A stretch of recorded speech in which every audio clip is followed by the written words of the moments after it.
భక్తి రసామృత సింధువులో తొలి పలుకు చదువుతూ ఉన్నాం. సగం చదివాను ఇప్పటివరకు. అందులో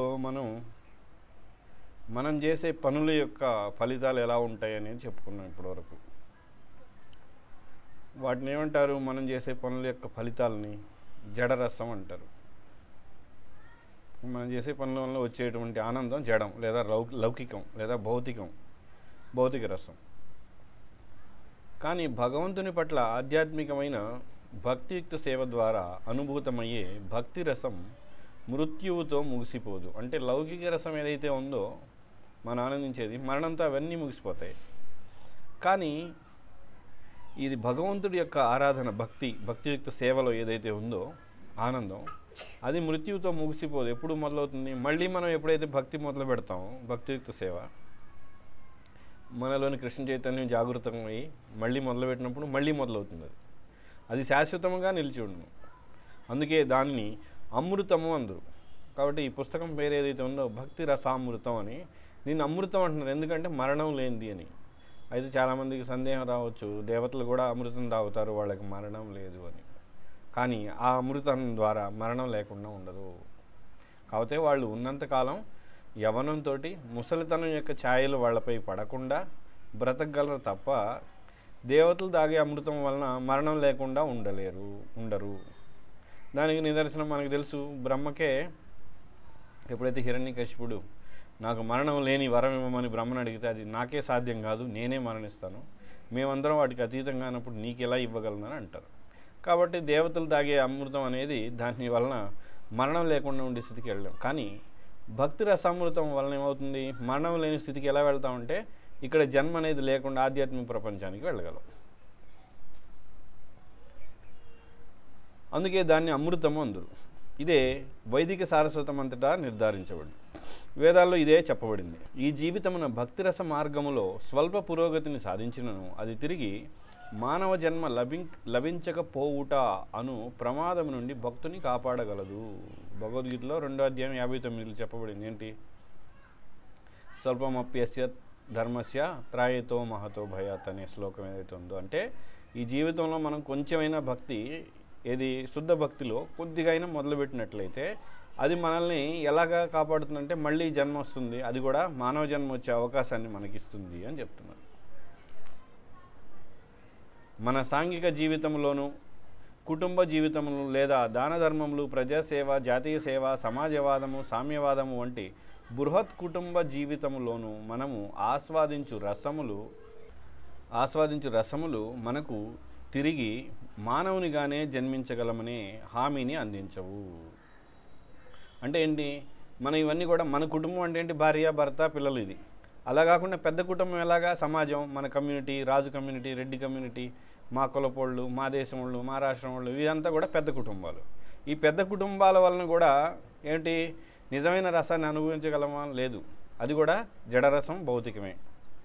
ఈ జన్మలో మనము చేసే కర్మల పైననే రాబో జన్మ ఆధారపడి ఉన్నను.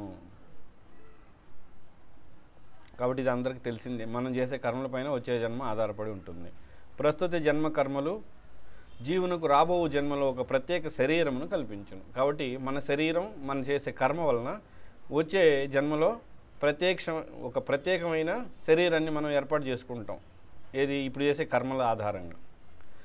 దైవ అను ఒక ఉన్నతాధికారి, భగవంతుని ప్రతినిధి జీవుల కర్మలను పర్యవేక్షించును. దైవ కర్మణ దైవనేత్రేణ అని భాగవతంలోను, మనకి ఇంకా భగవద్గీతలో 18వ అధ్యాయం 14లో ఈ దైవమే అన్నింటికీ కారణముగా చెప్పబడింది. 18:14లో ఏముంటుందంటే మనకి ప్రతి యొక్క ఏదైనా ఒక అంశం విజయవంతం అవ్వాలంటే 5 కారణాలు ఉన్నాయి అక్కడ. అందులో ఒకటి పరమాత్మే ఆడ ఉండి చూస్తూ ఉంటాడు మన హృదయంలో. అదేవిధంగా ఇంకా చాలా అంశాలు ఉన్నాయి.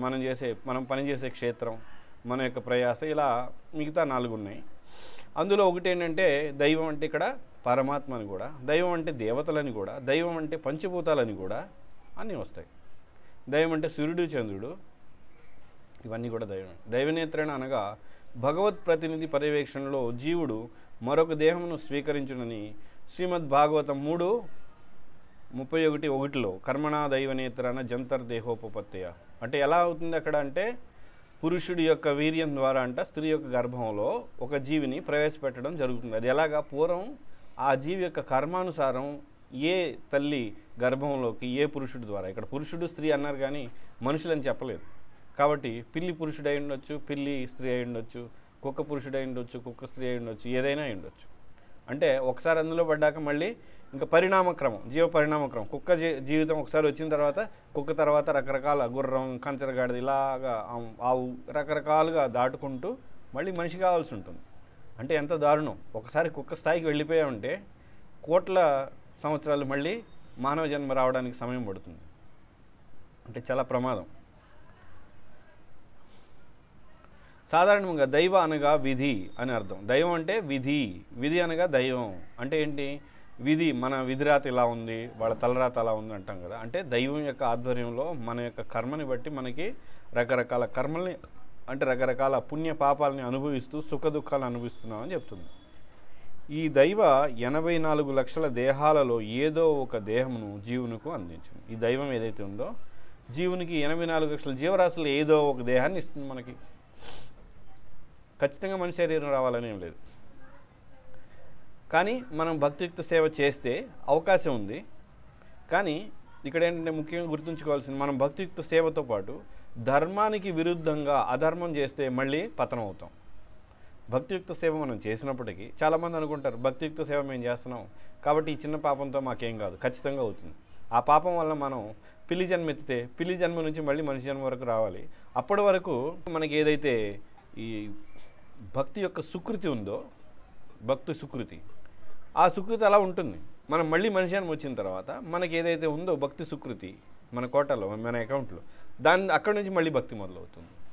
కాబట్టి నేను ఇంత భక్తి చేస్తున్నాను, ఈ చిన్న తప్పుకి ఏం కాదులే అంటే కుదరదు. అంటే కావాలని చేయకూడదు. పొరపాటున జరిగితే అది వేరే విషయం. ఆ ఎన్నిక మన ఇష్టములపై ఆధారపడదు.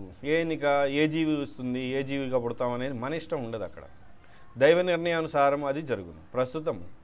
ప్రస్తుతం మన దేహము కృష్ణ చైతన్య కార్యాలలో నెలకొనినచో మనం తప్పక తిరిగి మానవ దేహమునే పొందగలగనమే హామీ లభించును. కాబట్టి ఇప్పుడు మనం కేవలం కృష్ణ చైతన్య కార్యాల్లో ఉండి ధర్మబద్ధమైన ఇంద్రియ భోగంలో ఉంటే మళ్ళీ మనిషి జన్మ లభిస్తుంది. ఇక్కడ గుర్తుంచుకోవాలి, ధర్మబద్ధమైన ఇంద్రియ భోగం. ఇంద్రియ భోగం కూడా ధర్మబద్ధంగానే ఉండాలి. శుద్ధ భక్తియుక్త సేవలు అంటే శుద్ధ భక్తికి సంబంధించిన అంశాలు మన జీవితంలో ఉంటే, అంటే మనలో ధర్మమే ఉంది కాబట్టి, పాపం లేదు కాబట్టి మనం మళ్ళీ మనిషిగా పుట్టే అవకాశం ఉంది. కానీ మళ్ళీ పాపం చేస్తే, వికర్మ శాస్త్ర విరుద్ధంగా కార్యాలు చేస్తే పతనం తప్పదు. కాబట్టి ఇక్కడ మనకేమర్థమవుతుంది, మానవ జన్మకి చాలా గొప్ప బాధ్యత ఉంది. తెలుసుకొని ఆచి తూచి తెలుసుకొని ఏం చేయాలి ఏం చేయకూడదని తెలుసుకోవాల్సిన బాధ్యత మనిషికి ఉంది. కృష్ణ చైతన్య కార్యాల్లో నెలకొన్న వ్యక్తి భక్తి యోగ మార్గంలో పూర్తిగా పురోగమించపోయినను మరుసటి జన్మలో ఒక ఉన్నత మానవ కుటుంబంలో జన్మించి తిరిగి కృష్ణ చైతన్య మార్గంలో పురోగతిని కొనసాగించు. కాబట్టి ఇప్పుడే చెప్పుకున్నట్టుగా నేను ఇప్పుడు కొన్ని షరతులు చెప్పాను. ఆ షరతులు కానీ మనం షరతులు వర్తించే విధంగా ప్రవర్తిస్తేనే మరుసటి జన్మలో మళ్ళీ భక్తి చేయడానికి అవకాశం. వాటిని ఏమాత్రం ఉల్లంఘించినా మళ్ళీ వందలు లక్షల కోట్ల జన్మలో ఎంతకాలం మనకు పడుతుందో మనకు తెలియదు, లేదా అది ఎంతకాలమైనా అవ్వచ్చు. అది మన చేతిలో లేదు. కొన్నిసార్లు మనం చేసే పాపం వలన ఒక మధ్యలో ఒక 20 జన్మలు 30 జన్మలు భగవంతుడి ఇష్టం. అదంతా మనం ఏ విధంగా శిక్షించాలనేది, అంటే ఇలాగే జరగాలి, క్రమ పద్ధతిలోని జరగాలని కూడా చెప్పలేము. భగవంతుడికి ఇష్టమై, కృష్ణుడికి ఇష్టమై మనల్ని కొన్ని జన్మలు కుక్క పిల్లి అయిపోయిన తర్వాత మళ్ళీ మనిషిగా చేస్తే అది ఆయన ఇష్టం. లేదు ఇలాగే వెళ్ళాలని మనం చెప్పలేం. కనుకనే ప్రామాణిక కృష్ణ చైతన్య కార్యములలోని ప్రతిదీ అమృత రూపము లేదా శాశ్వతమైనది. ఇదే భక్తి రసామృతం అను ఈ గ్రంథపు చర్చా విషయం. కాబట్టి ఇక్కడ భక్తి రసామృతం అని ఎందుకన్నారు అనేది ఇక్కడ చెప్తున్నారు. ఎందుకన్నారు? ఇది అమృతం వంటిది. ఇక్కడ ఏదైతే భక్తి, ముఖ్యంగా శుద్ధ భక్తి, ఇక్కడ భక్తి రసామృతంలో ఎప్పుడైతే మనం భక్తి భక్తి అని చెప్తున్నామో అది దాని అర్థం శుద్ధ భక్తి అని. మళ్ళీ నేను ప్రత్యేకంగా చెప్పనవసరం లేదు. లేదంటే నేను ప్రత్యేకంగా చెప్తాను ఏంటి అంటే మిశ్ర భక్తి లేదా భక్తి ఇలా ఉంటే అని, లేదా కేవలం భక్తి అంటే భక్తి రసామృత సింధు అంతా కూడా శుద్ధ భక్తి అని అర్థం. అంటే శుద్ధ భక్తి లేదా శుద్ధ భక్తిలోని అంగాలు. కనీసం శుద్ధ భక్తి ఎలా చేయాలి? నిస్వార్థమైన భక్తి కొంత చేసిన, అంటే ఉదాహరణకి మనం నిస్వార్థంగా భగవంతుడి నామం చేస్తున్నాం, కానీ తర్వాత మనం దానిపై ఆధారపడకుండా, చేసిన నామంపై ఆధారపడకుండా భగవంతుని ఏదో కోరుకోవచ్చు. కాబట్టి ఆ చేసిన శుద్ధ భక్తి అవుతుంది. కానీ మనకి కోరికలు కూడా ఉన్నాయి కాబట్టి అలా కూడా మిశ్రమం అవ్వచ్చు. ఆ భక్తిరసామృతమును అధ్యయనం చేయుట ద్వారా శ్రద్ధాళువైన పాఠకునకు శాశ్వతముగా భక్తిరసాస్వాదనలో నెలకొనుట ఎట్లో బోధపడును. దీన్ని అధ్యయనం, తెలుసుకోవడం, అవగాహన చేసుకోవడం ద్వారా శాశ్వతమైన రసాస్వాదన ఎలా చేయొచ్చో తెలుస్తుంది. భక్తి రసాస్వాదన లేక కృష్ణ చైతన్య మార్గమును అవలంబించినచో ఇక్కడ ముక్తి అనేది తప్పుగా పడింది, అది తీసేయాలి.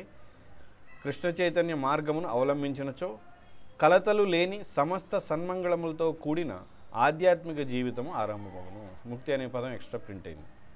కాబట్టి భక్తి రసాస్వాదనను లేదా కృష్ణ చైతన్య మార్గాన్ని ఖచ్చితంగా అవలంబిస్తే అప్పుడు ఏమవుతుంది, సమస్త సన్మంగళం అంటే మంచి గుణాలు, మంచి లక్షణాలతో కూడిన ఆధ్యాత్మిక జీవితం మనకి మొదలవుతుంది. కాబట్టి భక్తి రసాస్వాదనను లేదా కృష్ణ చైతన్య మార్గాన్ని ఖచ్చితంగా అవలంబిస్తే అప్పుడు ఏమవుతుంది, సమస్త సన్మంగళం అంటే మంచి గుణాలు, మంచి లక్షణాలతో కూడిన ఆధ్యాత్మిక జీవితం మనకి మొదలవుతుంది.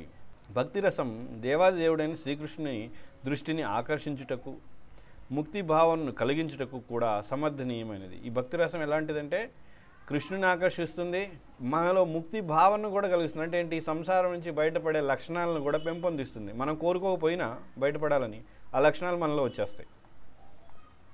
ఎందుకనగా ఆరంభిక భక్తుడు దేవాదేవుడైన శ్రీకృష్ణుని దర్శించుటకు ఆరాటపడు.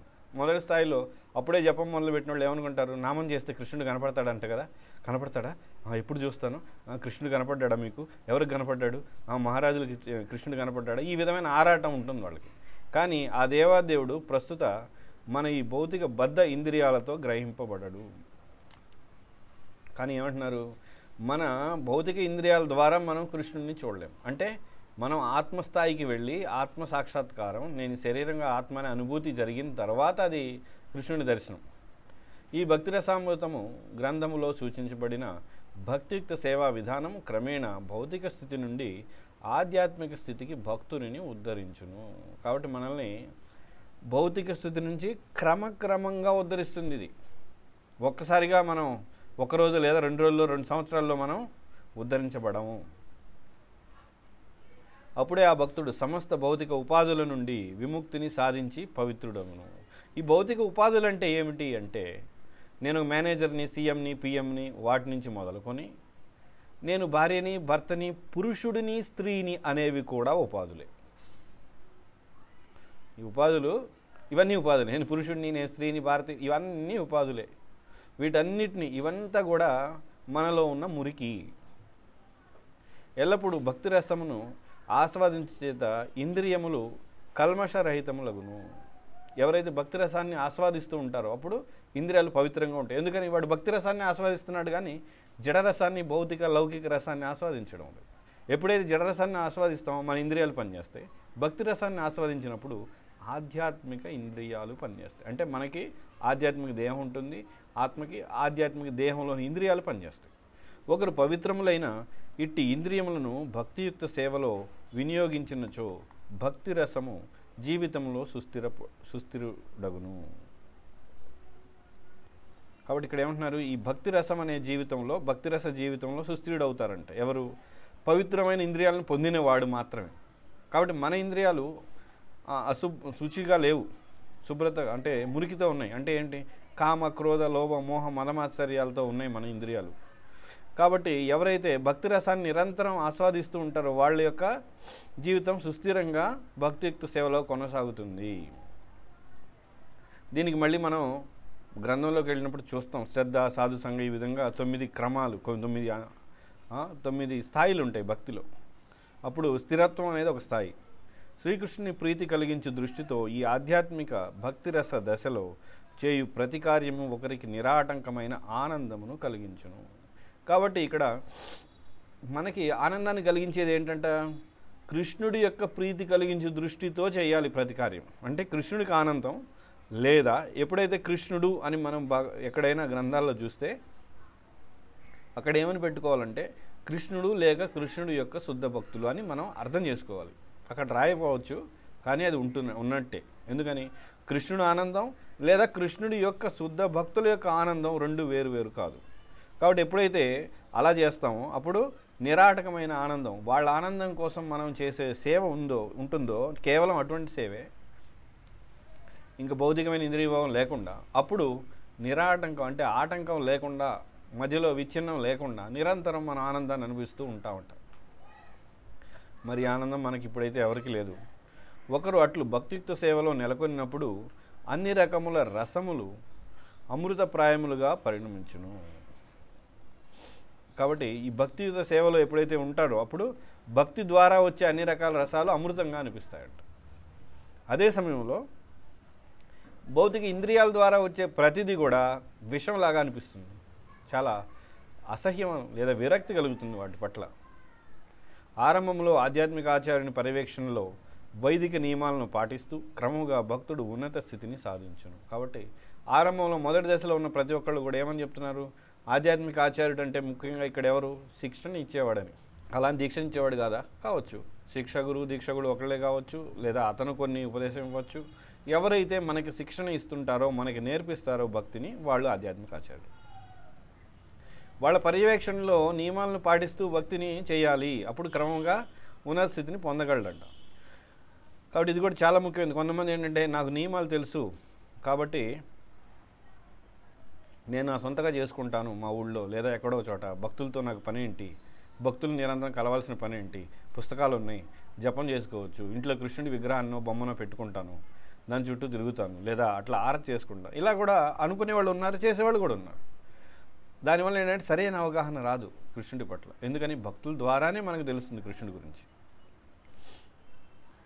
అప్పుడు భక్తియుక్త సేవ అతనికి సహజంగానే సిద్ధించి నిత్యానురాగంతో శ్రీకృష్ణుని సేవించుటకు ఆరాటపడు. ఎప్పుడు ఆధ్యాత్మిక గురు ఆధ్వర్యంలో చేస్తే అప్పుడు ఆరాటం పెరుగుతుంది. ఏంటి, నిరంతరం కృష్ణుని సేవించాలనే ఆరాటం. ఈ పుస్తకంలో వివరింపబోనట్లుగా పూర్తిగా 12 రకాల రసములు కలవు. ఇక్కడ కృష్ణుడితోటి ఉన్న సంబంధంలో 12 రకాల రసాలు ఉన్నాయని చెప్తున్నారు.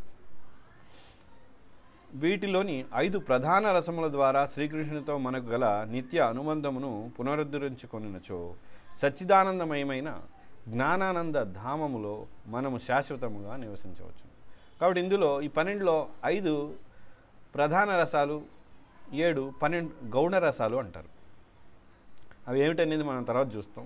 ఈ 5 రసాలతో ద్వారా మనం కృష్ణుడితో సంబంధాన్ని ఏర్పరచుకొని శాశ్వతంగా సచ్చిదానందమయమైన జ్ఞానానందమైన ధామంలో, గోలోక వృందావంలో లేదా వైకుంఠంలో మనం ఆయనతో శాశ్వతంగా నివసించే అవకాశం ఉంటుంది అని మనకి ఇక్కడ ఆచార్యులు చెప్తున్నారు. మన జీవితంలో ఎవరినో ఒకరిని ప్రేమించవలననేదే ప్రధాన ప్రాతిపదిక సూత్రం. మనం అందరికి కూడా ఉంది ఏంటి, ప్రతి ఒక్కళ్ళు కూడా ఎవరైనా ఎవరో ఒకరిని ప్రేమించాలి. ఒకవేళ మనుషుల్ని ప్రేమించకపోతే ఇప్పుడు పాశ్చాత్య దేశాల్లో కుక్కల్ని పిల్లుల్ని ప్రేమిస్తున్నారు. ఎందుకంటే వాళ్ళ ఆస్తి కుక్కలకి రాసిస్తున్నారు. అంటే ఏంటి, కుక్క అంటే ఇష్టమనే కదా. వాడు చనిపోయిన కుక్కకి వెళ్ళాలంటున్నాడంటే కుక్క అంటే ఇష్టం, మనిషి అంటే ఇష్టం లేకపోవచ్చు. కానీ ఎవరో ఒకరిని లేదా దేశాన్ని లేదా ప్రజల్ని, ఊళ్ళోని ప్రజల్ని లేదా ఇంకొక జీవిని, కొంతమంది కుందేళ్ళని ఇష్టపడతారు. ఇట్లా ఎవరో ఒకరిని ప్రేమించాల్సిందే. ఎవరిని ప్రేమించకుండా ఎవరిని జీవించలేరు. అన్ని జీవులలో ఇటు ప్రవృత్తియే కనిపించింది. కాబట్టి ఈ ప్రవృత్తి ఏదైతే ఉందో ప్రేమించడం అనేది, ప్రేమించడం అని లేదా ఇష్టపడడం అనండి, లేదా ఆప్యాయత అనండి, లేదా అనురాగం అనండి, ఏదైనా నచ్చుదాన్ని. కానీ ఇలా ప్రతి జీవి మరొక జీవికితో సంబంధం వీటి ద్వారా, అంటే ప్రేమ, ఆప్యాయత, అనురాగాల ద్వారా సంబంధం ఖచ్చితంగా ఉంటుంది. అది లేకుండా జీవి ఉండలేదు. ఒకవేళ ఎవరైనా అది లేకుండా ఉంటే వాళ్ళు కోమాలోనో లేదా రోగిష్టి దశలోనూ ఉంటారు తప్ప వాళ్ళకి ప్రపంచం తెలియకపోతే అప్పుడు ఉండొచ్చు.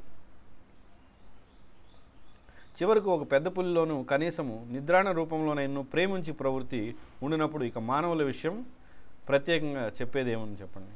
కాబట్టి మనుషుల్లో ఉంటుంది. ఏమైనా సుఖముగా జీవించుటకు మన ప్రేమకు నిజమైన విషయాంశమును ఎరుగవలనను విషయమును విస్మరించబడింది. కాబట్టి సుఖంగా జీవించాలంటే మన ప్రేమ ఎవరితో ఉండాలి, ఎవరిని ప్రేమించాలి అనేది మనకి తెలియదు.